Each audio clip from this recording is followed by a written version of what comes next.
James Walker. I'm president of Watchman Fellowship. We're at the EM&R conference of 2022.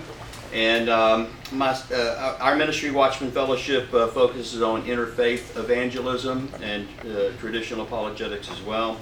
At Watchman Fellowship, we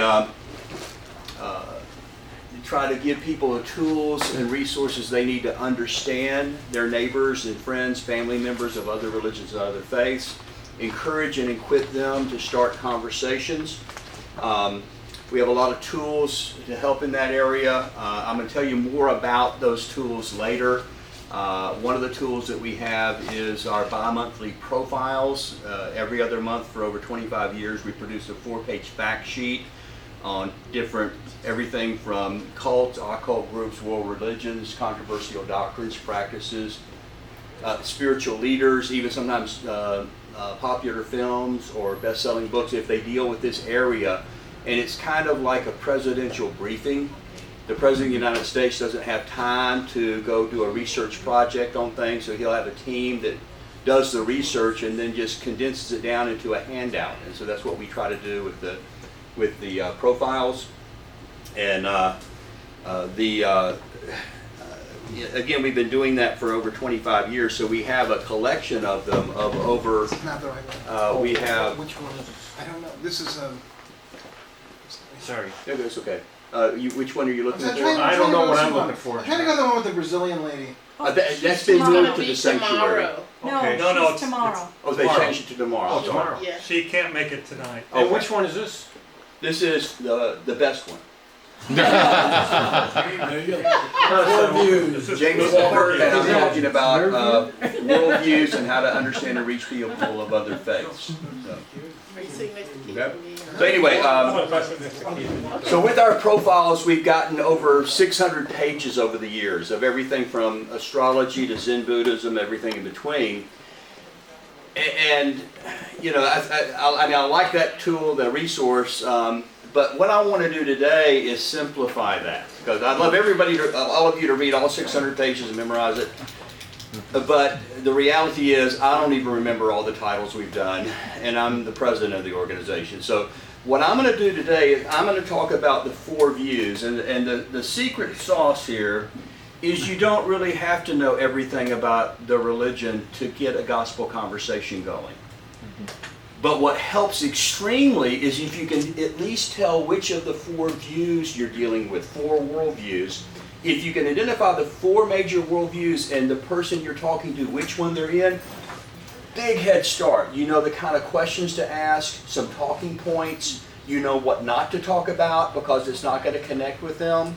So this is kind of a simplification. Whether you meet somebody at the airport or at the workplace, something like that, if you can identify that, we're going to talk about that. So what are the 4 worldviews and how is it the key to evangelism and gospel conversation? So we've already looked at it earlier in our conference, but in 1 Peter 3:15, but in your hearts honor Christ the Lord as holy, always being prepared to make a defense to anyone who asks you for a reason for the hope that is in you, yet do it with gentleness and respect. So again, you've heard many sermons on this. This is a command, not a suggestion. We're to be always ready, and to everyone who is open, who asks you. So not just to people who share our worldview. So think of it this way, the way worldviews becomes a key in help. Hermeneutics and worldviews. Now, we think of hermeneutics typically in a Christian setting, we kind of think of Bible interpretation, but I'm talking about in a broader way. Hermeneutics can also be used in the context of how you interpret reality.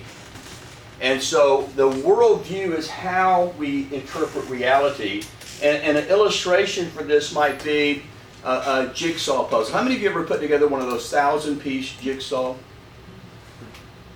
Okay, about 6 giant piece puzzles. Any of you do that? Same basic principle. Okay, same basic principle. If you take a puzzle piece, let's say this is a piece of the puzzle we're going to put together. I pass it around, and you see the puzzle blue, it's got a little white speck on it, and I say, give me a hermeneutic. Interpret this for me. What are we working on? What's the project? maybe the room would be, I'm guessing, equally divided, and you might come up with a theory. Well, see, the blue is the ocean, that's the water, and the white spot is part of a wave or foam, and the puzzle piece makes sense that way. But the other half of the room says, no, no, no, the blue is the sky, you see, and the white is part of a cloud, obviously, and that kind of makes sense to that group. And we could have a big argument over, is it a cloud or is it water? Is it, what's the blue, what's the white? And we're all trying to interpret. The worldview functions like the box the puzzle comes in. And when you see the desert and you see the sand and you see the sky and the cloud, all of a sudden your puzzle piece makes sense. This is not off the coast of New Mexico. This is sky and obviously blue water. So what, blue sky and white cloud, not water. So what we want to do is realize that this is the way you interpret reality based on which of the four views you're dealing with. And it's a lot like the puzzle piece. Once you understand that, it really helps you to start having that conversation. Let me give you some examples.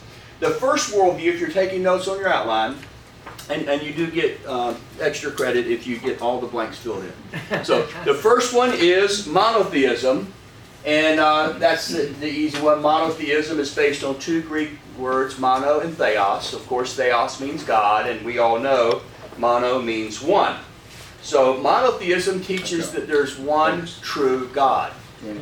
Now, this is the key because what the worldview says about God determines everything else it stands for. Once you answer that question, once you say there's only one true God, it's like sets off a chain reaction. Or you can think of it this way, worldviews are also kind of like buttoning your buttons. Have you ever done this before? You get up in the morning, you're in a hurry, you start to button your shirt, you get off on the first button. Not just me, come on. Have you ever? Okay. Never done it. So, Not in a while. not in a while. Well, if you ever button the first button wrong, let me ask you, what happens to the rest of your buttons? They're off by one. Now, some of you may be all over the map, but for most people, when you button the first button, it determines the rest of your... That first button in worldviews is, who is God? And monotheism says there's only one God. So in all of these, we're going to talk about 4 buttons. You see the buttons here on your outline? 4 buttons that comes with monotheism. So once you say there's only one true God, here are your 4 buttons. God is eternal and personal. God, when did God get to be God? Well, monotheists will argue that God has always been God. And very important, God is personal. Now, why this is important is, once you say God's personal, it opens the door to concepts like sin and forgiveness of sin.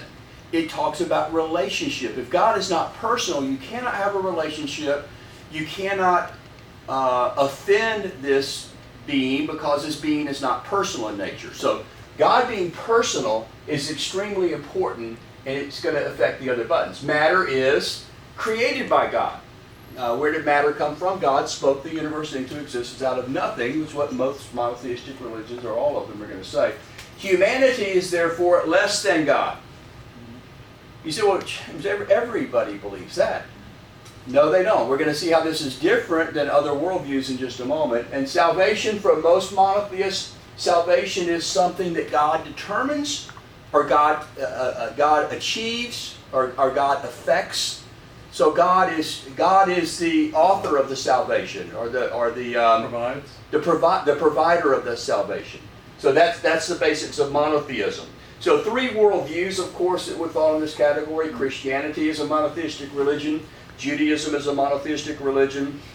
And also Islam is a monotheistic religion. Now, I'm not saying Islam is true. They believe that Allah is God. I don't believe Allah is the same God as the God of the Bible. They believe in Isa or Jesus, but they don't believe Jesus died on the cross or rose again. He's not the Son of God. So I would not consider it a true religion, but let me tell you, it's a monotheistic religion. I can work with this because I know what monotheist, this category of what happens when you're a monotheist, how that works to be able to share the gospel, or at least start a gospel conversation. So there was a number of years ago, I realized that I was having some issues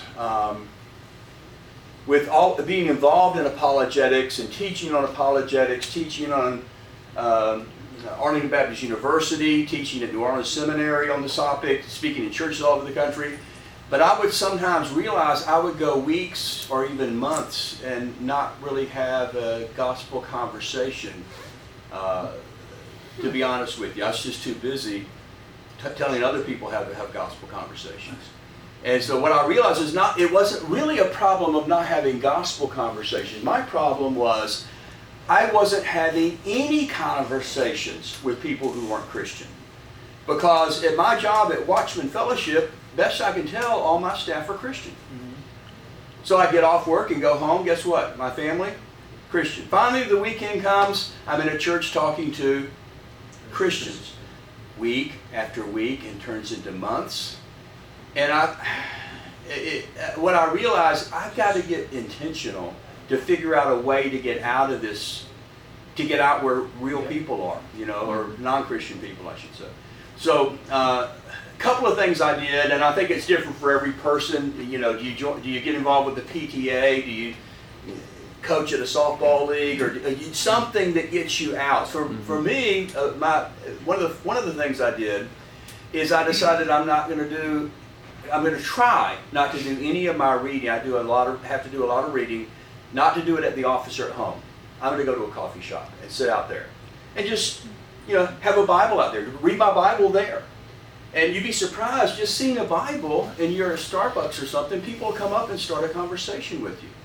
Or I also notice sometimes it scares them off. They'll see a Bible, they'll walk way around your table to go to where they're going to go. But it starts conversation. And our office at Watchman Fellowship in downtown Arlington is about a block from the University of Texas at Arlington. And we have thousands of Muslim students on campus.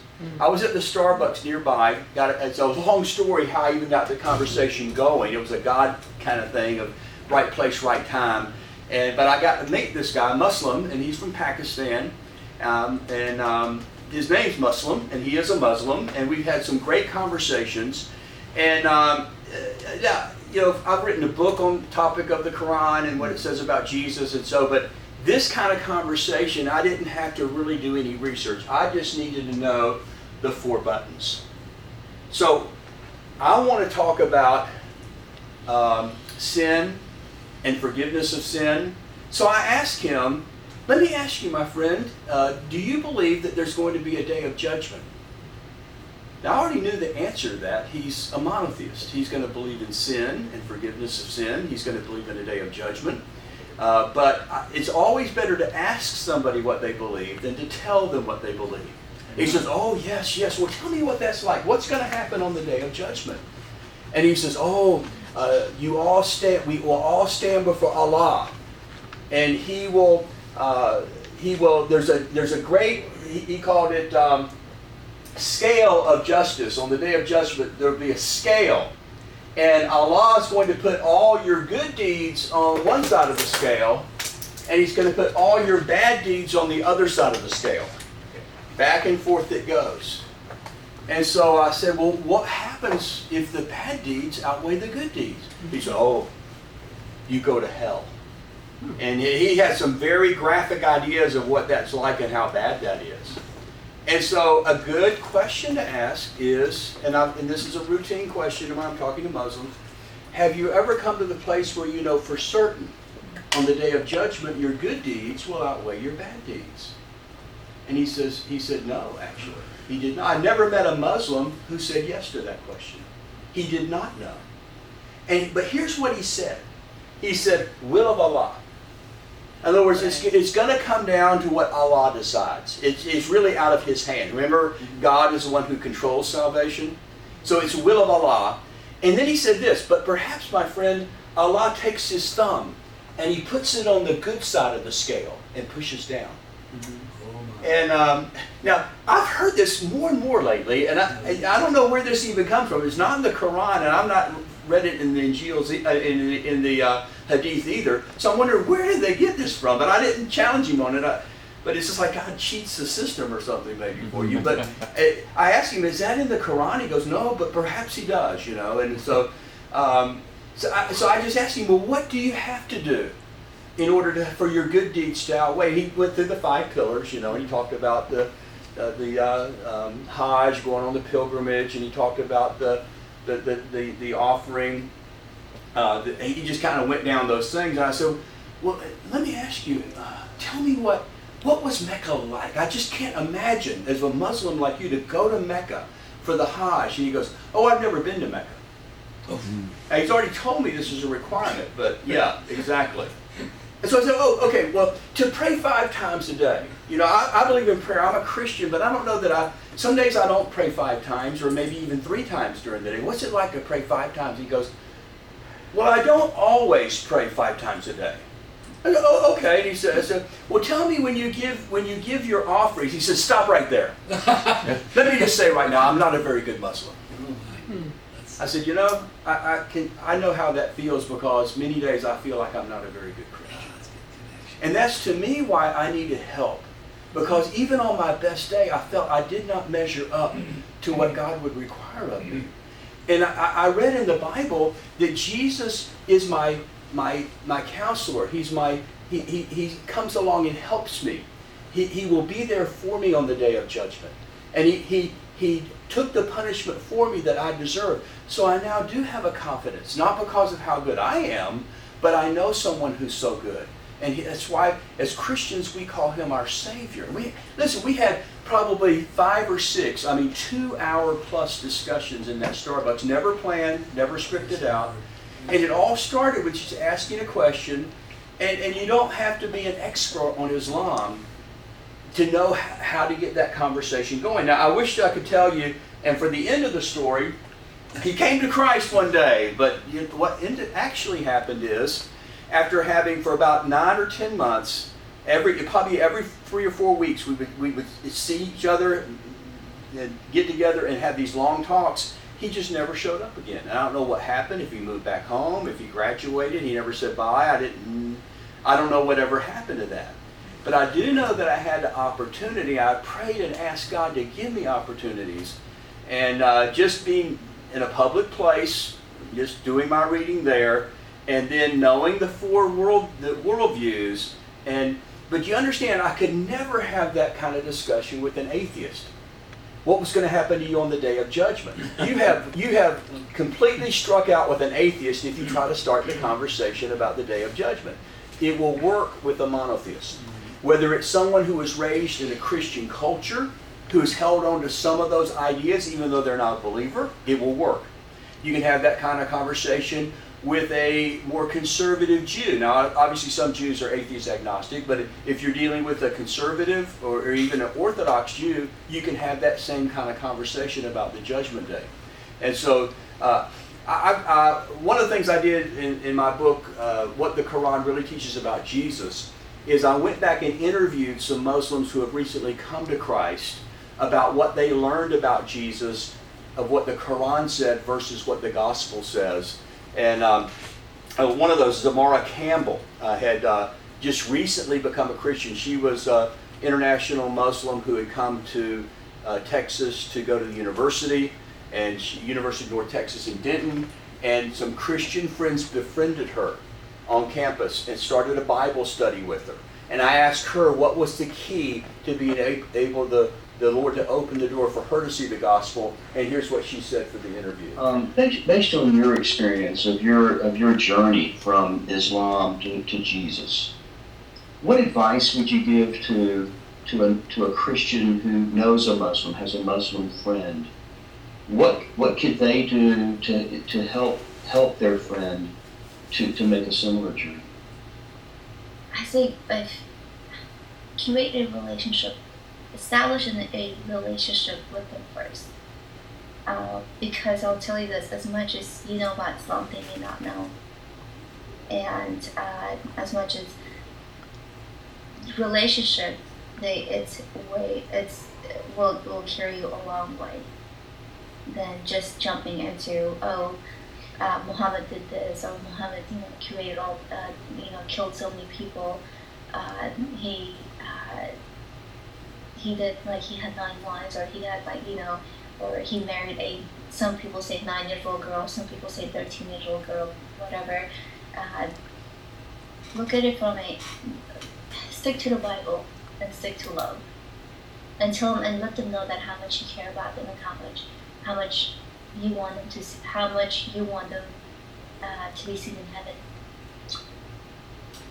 Another thing, takeaway on this is almost all good evangelism is on the backbone of relationship. And one of my flaws, I tend to have overconfidence on the power of the argument or the logic or the documentation that I have. I can prove I'm right. 7 ways I can show you you're wrong. No, 10 ways. I've got 10 ways to show you you're wrong right now. Just look at this information. And maybe what I'm saying is true, but I've lost the person at that point. Relationship. When I was Mormon, the people that helped me were the Christian friends who cared about me, and I could tell they cared about me. It's not the ones with the best arguments. It was the ones who cared about me. So I've been trying to focus more on that in my old age. So let me talk about the second worldview here, atheism. Again, we have theos, which means God. In Greek, if you put an alpha in front, alpha primitive, it makes it negative. So God, theos, atheist means no God, obviously. The 4 buttons that come with that. Clearly, God is non-existent. There is no God. Well, this is going to create an issue then. If there is no God, and most atheists are going to be naturalists, there's no metaphysical, there's no supernatural, okay? Everything is matter. If there is no God, then matter is all that there is. Carl Sagan would say that the cosmos is all that ever was, is all that is, and all that ever will be. That's another way of saying that matter is eternal.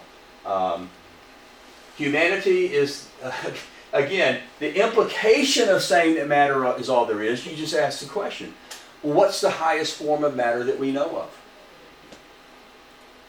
Now, there may be extraterrestrials out there more advanced than humans that we've not met yet, but as far as we know right now, the highest form of matter is in this room, and that would be humans. And this is why in humanism, in a sense, there is a God, there is a supreme being. The highest form of matter is humanity. And salvation is obviously unnecessary. Humanist Manifesto 1, we don't need salvation. We can save ourselves. I can't remember the exact quote right now. But again, salvation is unnecessary. This is why you couldn't start the conversation with an atheist talking about the Day of Judgment. Again, it's a different worldview.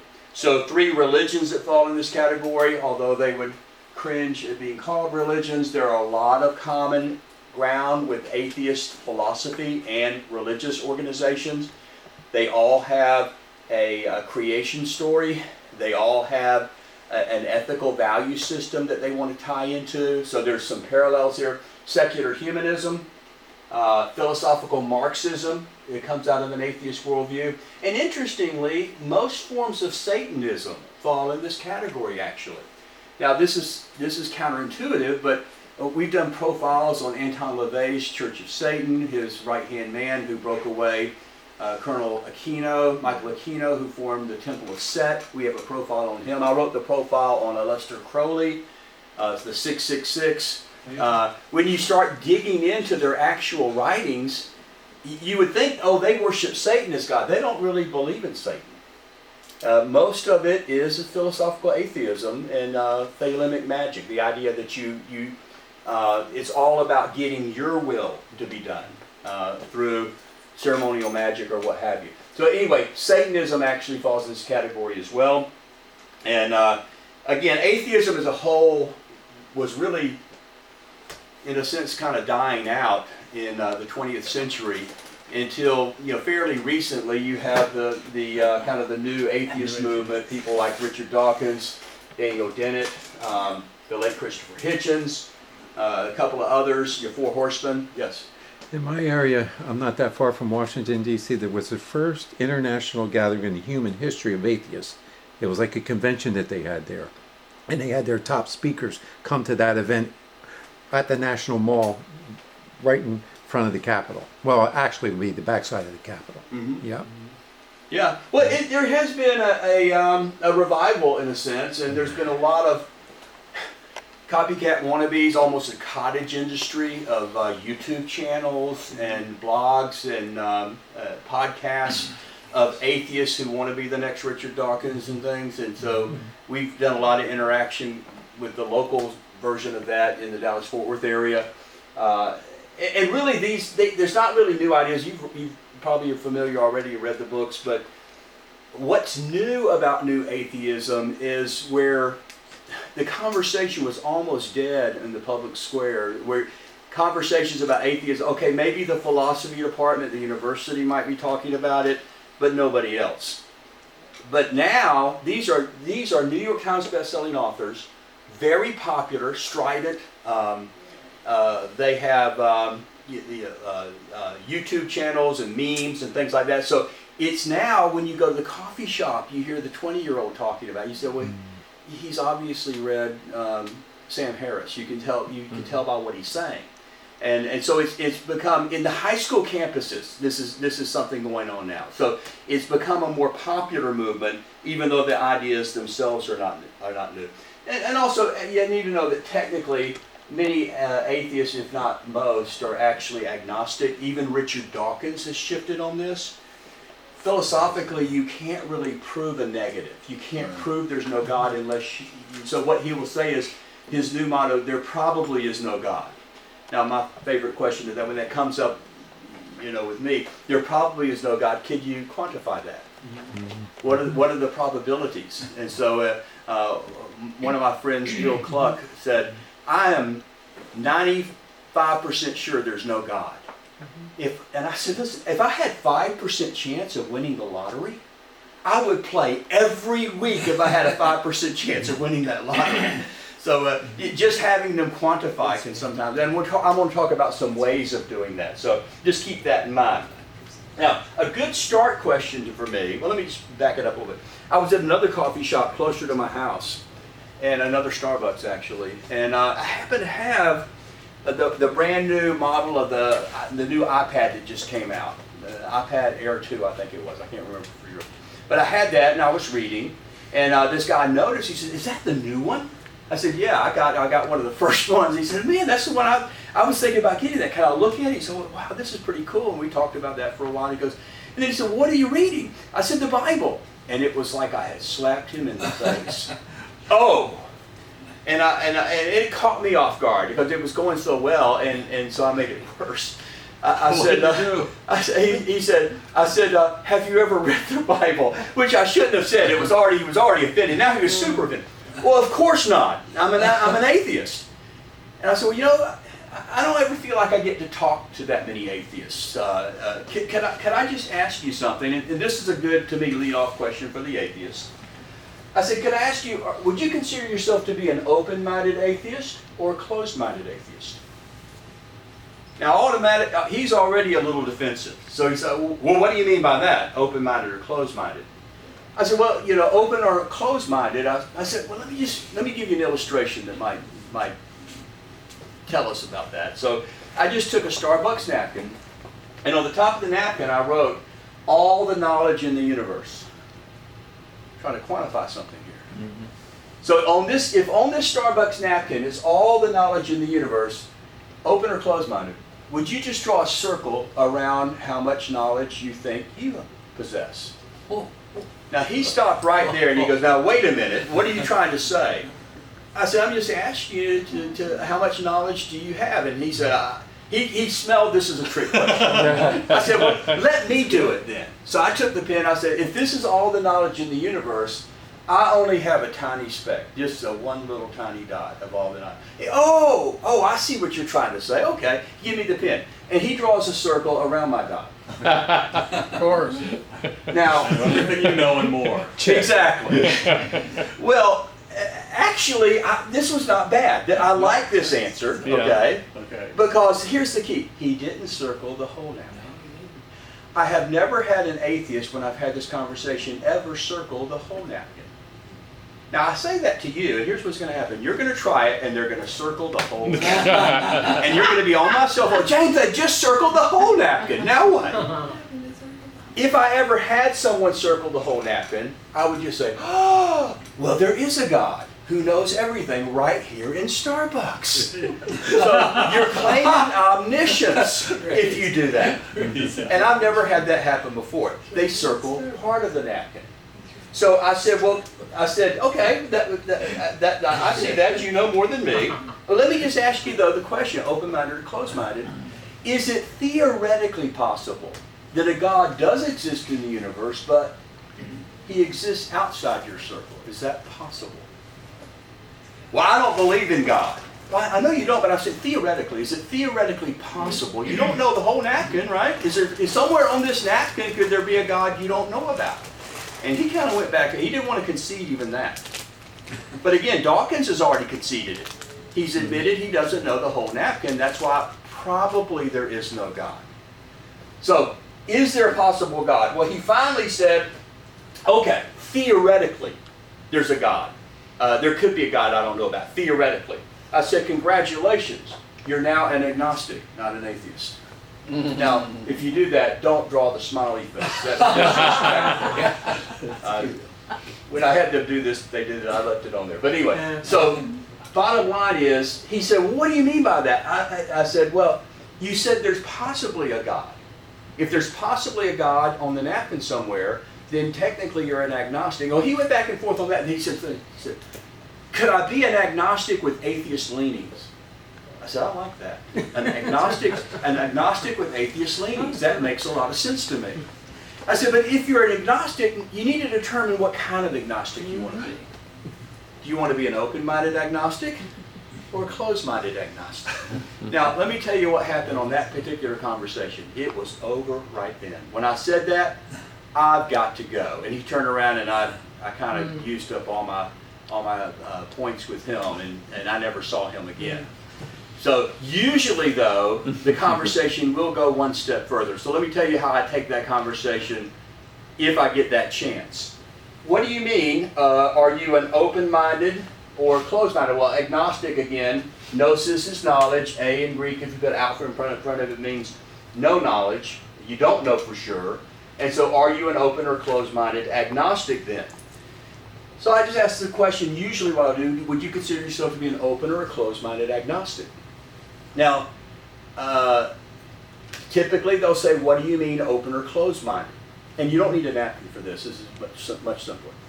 I just said, here's what I mean. If it's possible there's a God outside on the napkin somewhere, here's the question. It will tell me right away if you're open or closed-minded. If there was a God, would you rather know that there was a God, or would you prefer to not know that there was a God? Well, I don't think there is a God. But yeah, but if there was one, you don't know for sure, maybe you're 99% sure, but if there was a God, would you prefer to know, or would you prefer not to know? Almost every agnostic wants to be an open-minded agnostic. No one wants to say, I'm closed-minded, I don't want to know truth. They'll go, well, I don't believe there's a God, but if there was, sure I'd want to know, wouldn't I? So it's only a question you can answer. But if you are open-minded and would be willing, have you ever considered trying to make contact? What do you mean by that? There was a project known as SETI. How many of you are familiar with SETI? The Search for Extraterrestrial Intelligence. It's fallen on hard times recently. I think Carl Sagan thought that there was only like 4 properties you would have to have for life to exist, carbon-based life on a planet, and I think now there's some 200 properties you would have to have that they've discovered. But for a while in the 80s and 90s, the idea was because the universe was so big, there's probably intelligent life, maybe even intelligent life that overlaps our time period. You know, that's not like 10 million years ago or 10 million years in the future.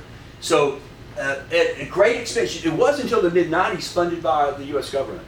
There was a setup of radio parabolic, what would you call these? Receivers probing deep space for any type, a whole array of them out in the California desert, an array of these telescopes, and they're looking for any kind of communication. Now, even the best fan of SETI knows it's very low odds we're ever going to get anything on this. But here's the theory. It's worth every penny for the mere chance that there's some kind of intelligence reaching out and we can pick up that signal. It's worth every penny. Are you willing to reach out? You won't have to pay a thing. No telescopes involved. All you have to do, if there really is a God who actually knows all things and is all powerful, if you just said, God, if you're out there, would you make contact? Now, let me say this. I've not given one really good argument for the existence of God in that conversation I've had. I could have talked about the teleological, I could talk about the Kalam cosmological argument, we could talk about the design argument, we could talk about ontological argument. Well, I don't know why we'd want to do that. That's my nemesis there. So, but we can have conversations. But listen, I'm at a coffee shop. I've got 20 minutes. I don't have a 2-hour lecture that I can do on this. And what my goal is, I want this agnostic who's never thought about God, maybe in years, to think, what would it hurt if I tried to make contact? Now, I just believe that God is God, and if He wants to, can respond to that type of outreach. So again, I'm not trying to make a powerful argument right now. I'm just trying to set the stage to think about God and the possibility and considering to make contact. One of the things that we do at Watchman for the last 5 years now, we've had something called the Atheist Christian Book Club.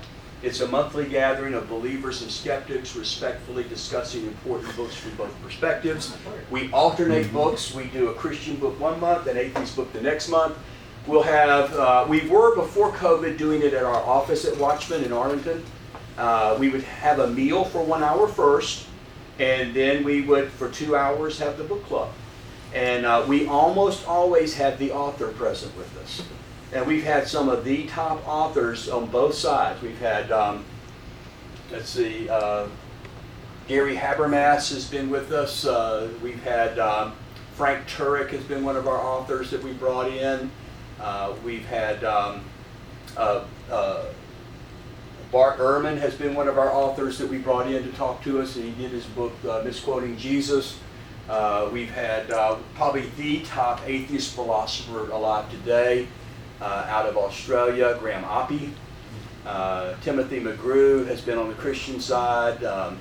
We've just had some great authors. I don't even know why, except God, that they would take a little book club like ours and be willing to spend 2 hours with us discussing their books. But it is almost always respectful. We had one negative book club where it just complete meltdown, but amazing most of the time. It's like, I used to say that we are friendly, and then a couple of the atheists says, oh, stop saying that.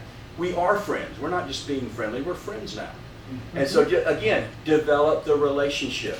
I don't want to eat up all my time. I got to tell you this one story. Early on in the book club, there was a, see, we're recording this, aren't we? Okay. There were two of the atheists there that had a big disagreement, without naming names, that the cops had to be called, actually. And the word got out pretty quickly in the atheist community and eventually to us as well. And I got called by them. And they said, James, we can't even be in each other's presence right now.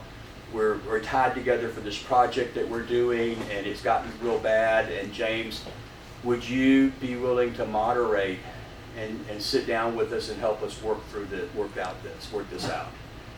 And so they came over to the Watchman office, sat down in my office. We started talking through it, and one of them said, "This is embarrassing that we, as atheists who are adults and should be able to handle this, are having to come to a Christian to be able to mediate this." And I said, "Listen, I'll picture anything you're about to tell me, I've probably heard worse from the Christians.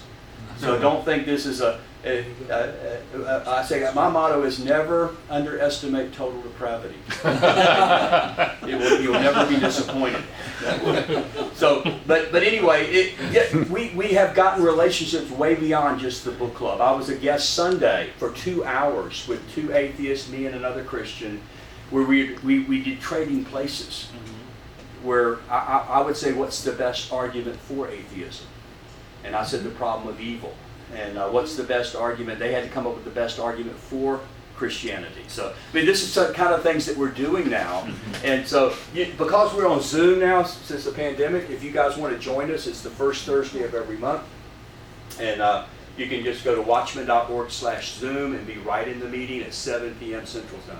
You might want to mention the archives that you're developing where you can see previous Yes, exchanges. At the Atheist, our website for the club is atheistchristianbookclub.com. There's no "and" in there because of the URL. atheistchristianbookclub.com. We have probably 2 or 3 years of past clubs that you can watch to see what it was like. You see the authors, how they handled themselves and stuff. So anyway, that's the second worldview. I'm going to have to pick up the pace. Polytheism, the plot thickens. Theos, God. Poly means many or more than one. We know the buttons already. There's more than one God. Polytheism would posit that matter is eternal. Even before the gods were God, matter existed. The steady state model really goes back to the Greeks and picked up by the Romans. This idea the universe is eternal. So it's interesting also that the polytheistic religions regularly will have stories and legends and sagas about men and women becoming gods or goddesses, being elevated to the status of god men. And then finally, salvation for polytheistic religions typically is going to be works and rituals. You appease the gods through your good works. Religions in that category would include Greek mythology. You have Zeus and Apollos, Neptune. You have Aphrodite, Nike, the tennis shoe goddess. You have all the different gods and goddesses. And Xena, the warrior princess. Oh, yes. Oh, yeah. There's some truth in every religion. So, ancient Egyptian religion, this was, of course, Greek mythology was basically the pervasive worldview of the first century, the New Testament. Old Testament, the experience of Israel, it would have been the ancient Egyptian religion, where you have, their pantheon, and you have the different Isis, Osiris, Horus, their different deities as well. And interestingly, of course, technically Mormonism falls into the category of polytheism. Even though they couch it in Christian terms, Mormonism is actually a polytheistic religion. When I was a Mormon, I was taught the Lorenzo Snow couplet. The prophet of the Mormon church said, "As man is, God once was. As God is, man may become.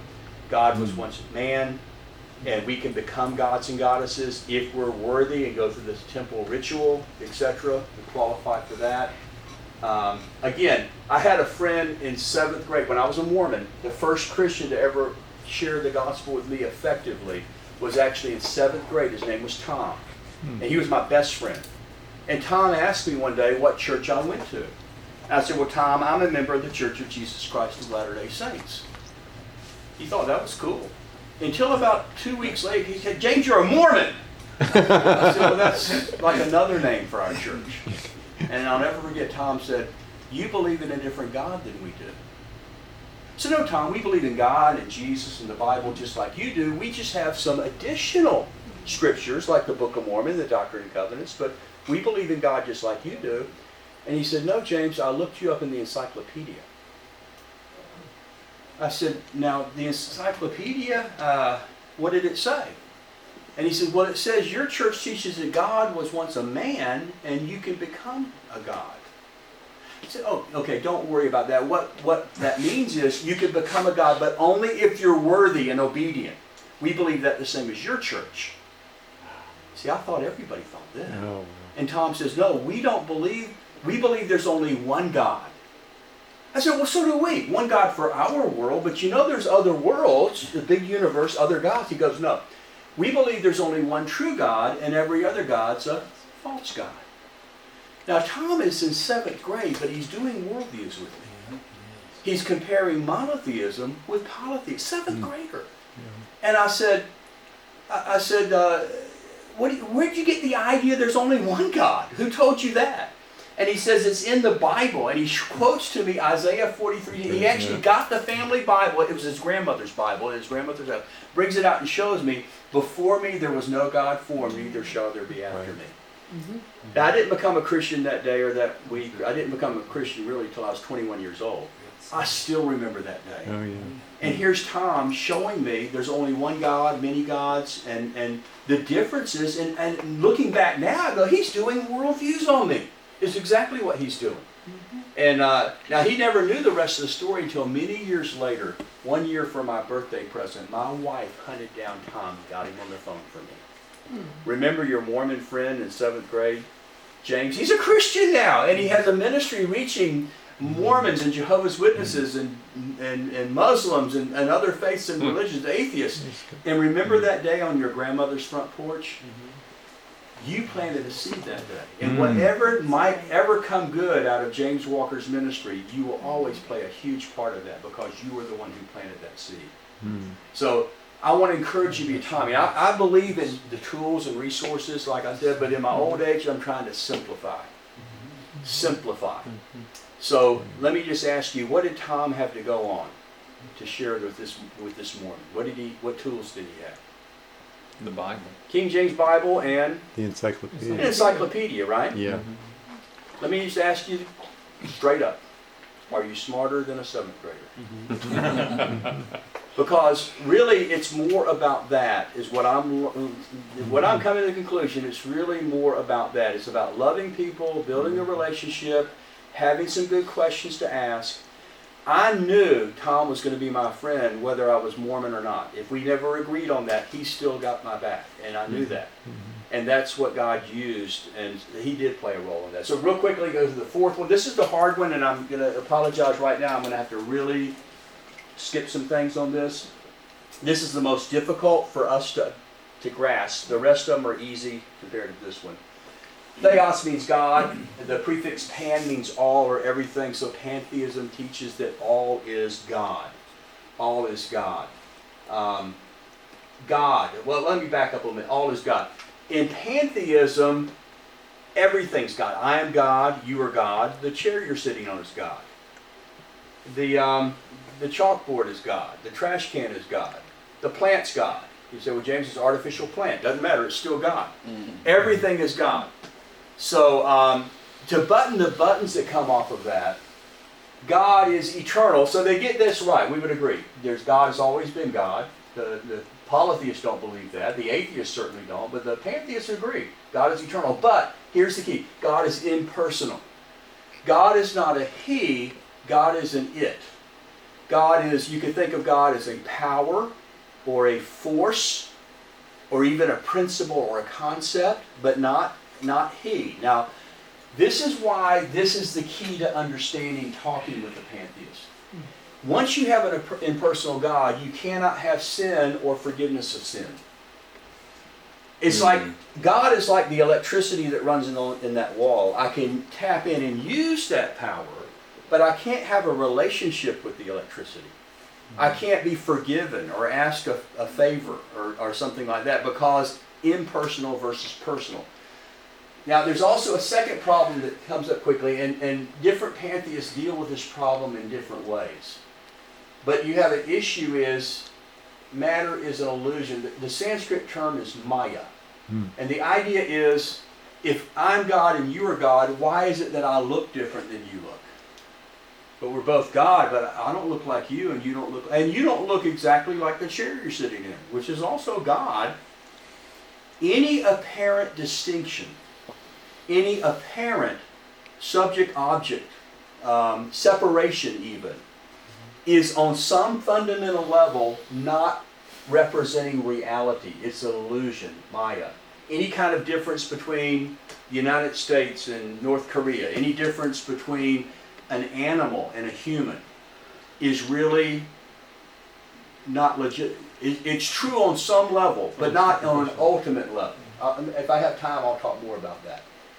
Humanity is, well, if everything's God, then humans are equal to God. And salvation is enlightenment. If you're God, why don't you even know you're God? If you're God, why do you have trouble with procrastination, for example? You're God, right? I mean, if you're God, why do you have trouble with your finances? That's because you're God, but you don't know you're God. You are God with amnesia. So what you need is some type of experience, and the heavy emphasis is experience, to not just know in your head you're God, but to experience that. And there's different ways in terms. I'm just going to call it enlightenment, but it could be nirvana. It could be. It's not just to know you're God, but experience the oneness or monism. Everything is one, and the one is God. And to experience that would be the closest you would come to salvation. Religions, of course, Hinduism would fall in that category. Taoism as well, the yin and yang of Taoism. And of course, New Age spirituality would be another example for that. So the idea, the problem that you have with Maya, the distinctions are real on some level, but not on an ultimate level. Think of it like this. It's kind of like, Maya is like a dream. How many of you had a dream that you can remember at one time or another? Okay. Well, Barbara, thanks for volunteering. Barbara, about your dream, just kind of a yes or no, was your dream real? No. Oh, you didn't really have a dream? Yes, I Oh, let did. me start over. Did you have a real dream? I had a real dream. Okay, real dream. So it was real. In my sleep. Hey, you're one step ahead of me. You know where I'm headed. Her dream was real, kind of. Now, it was real in the sense that she really experienced, she had a real dream, but it wasn't real in that it represented the actual reality. Because that real dream, eventually, you woke up, didn't you, Barbara? Yes. Wait a minute. How do you know you woke up? There's a certain saying in India. A man fell asleep one day and dreamed he was an elephant. When he awoke, he was uncertain. Was he a man who had just dreamed he was an elephant? Or was he in fact an elephant dreaming he was a man? The idea is perception and reality are not connected directly. And so your dream was real. So are we separate beings? Yes, in the Maya we are, but eventually we can awaken from the sleep and experience the real reality that we are God and we are one. So that helps you to know that. Well, once you're God, the New Age spirituality has the idea that you can accomplish all things through your own power by the power of your mind. So hold that thought for a second. And let's talk about one of the biggest purveyors of New Age spirituality. Let's talk a minute about the Church of Oprah. Oprah is, I regularly pray for all Oprah. things to all men.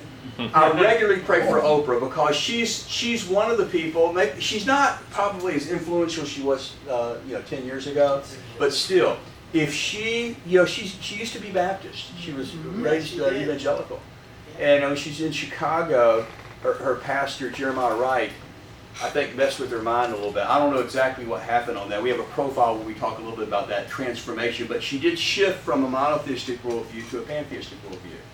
And she has single-handedly made superstars out of some of the top-notch.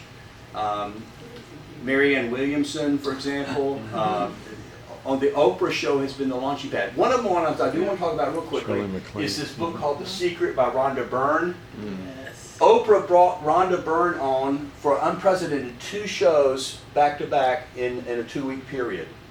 And Oprah said she didn't even know this was a secret, but this was the principle that all her success came from, this thing called The Secret, written by Rhonda Byrne. The book, very quickly, simply says that it's called the law of attraction.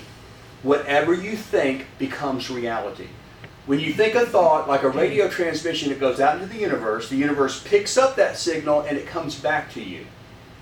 Prosperity, wealth, whatever, world peace, whatever you're thinking about, you send it out, it comes back to you. But there's a dark side to the secret. If you think wrong thoughts, that's what you get. So if you think thoughts about debt or credit card debt or something like that, the universe heard that and sends you more. The universe didn't understand, no, that's bad. Just heard credit card debt and sent you more credit card debt. In the book, Rhonda Byrne promotes not even doing, if you have cancer, don't do chemo, don't do radiation therapy, think happy thoughts and watch funny movies. The universe will pick that vibration up and will heal you don't go back to the oncologist, don't go back. There's even a secret diet, you're not going to believe this. Come to find out, weight gain has nothing to do with either calories or exercise. Stop. Wrong thinking. Okay? The two biggest causes of weight gain. Y'all want to know the truth? Y'all want to know this or not? Yeah, Take it. Yes. Two biggest causes. Number one, looking at overweight people. If you look at overweight people, you might think overweight, and the universe heard that and sends you more weight. So try to avoid looking at overweight people. And secondly, the number one cause, though, is actually, surprisingly, weighing yourself. Because every time you step on the scales, you think how many Pounds. Oh, you shouldn't have said that. I see, he just said it, right? Yeah, I just. Eric. So you What if think it that. goes So down? now there is a secret way to weigh yourself, though, a safe way. What? Let's do it. Take out a piece of paper, and I want you to write down on the piece of paper your ideal weight. That doesn't work. When you get home, well, you haven't heard the secret part yet. Oh, okay. When you get home, take the piece of paper and tape it over the scales and cover up and step on, and you'll always be the perfect weight. No. We hear stuff like this. I know. That's what we're thinking. That's ridiculous. I was gonna do it. All too. she's doing, all Rhonda Byrne is doing, is taking those New Age principles and turning it into a self-help book. If you are God, then everything you say does come true. Yeah. If pantheism is true, you can see proof that. I'm almost out of time, so let me wrap up real quick. Let me tell you, make this practical, because I'm out of time. I wrote a book, co-authored the book, along with Bob Waldrop, called The Truth Behind the Secret. Our publisher, Harvest House, asked us to do that. We got that out there. And I did a kind of a book tour on that. I was in Los Angeles, kind of promoting the book. On the way back, I used to fly before COVID. I flew so much I get a lot of free upgrades to first class. Coming back from LAX, I get the free upgrades. I'm feeling good. I get in the plane, and a guy sits down to me, and plane takes off, and you have that awkward conversation. What do you do for a living? I never know how to answer that question. It's just like, you want the red pill or the blue pill? So I'm in the plane, he asked that, and I said, well, I just did the easy way. I just co-authored a book, and I'm trying to promote the book out there. Oh, she said, I'm an author too. I said, oh, we got that in common. So, well, tell me about it. Now, it was my thought, I should have known who he was. I'm sitting next to Bob Green, the personal trainer of Oh my Oprah Winfrey. goodness. And he said, well, I've co-authored a book with Oprah. I'm on my way to do the Oprah Winfrey Show. And then I blurted out without thinking of the strategy. I should have taken a minute, think about a strategy. I just blurted out, Oprah's a chapter in my book. He said, oh, really? What does it say? And I thought, oh my gosh, what have I done? And so I said, have you heard of this thing called The Secret? He said, oh yes, Rhonda Byrne, I met her. I said, he says, it sounds wonderful. And so I thought, okay, have you read the book? He said, I've not had a chance to read it yet, but I'm looking forward to reading it. I said, well, our book's about the secret, kind of the other side of the story. He said, what do you mean the other side? And I just thought, bingo, thank you, Lord. He's the personal trainer. He's the fitness guy. I said, well, I was concerned about the secret diet. He said, oh, there's a diet too? I said, yes. Come to find out, weight gain has nothing to do with either exercise or diet. It's all about what you think. You think the right thoughts. He said, that's the most ridiculous thing I've ever heard. And from that moment on, he's on my side. And so he says, what else? And so we get this conversation. So the conversation kind of died down a little. We talked about the book, and we're flying along. So then he nudges me. He says, but James, don't you think there has to be more to the world than what we can see? I said, what do you mean? He said, there must be some kind of power out there. There must be some force that holds things together. Don't you think there must be? I said, Bob, I think you're on the right track. I went back to reading. So there's my chance. Hey, I've got a 2.5-hour flight. I've got plenty of time on this. So a few minutes later, he said, well, what do you think? What do you think about that? I said, I think you're on the right path. But I said, yeah, I noticed something.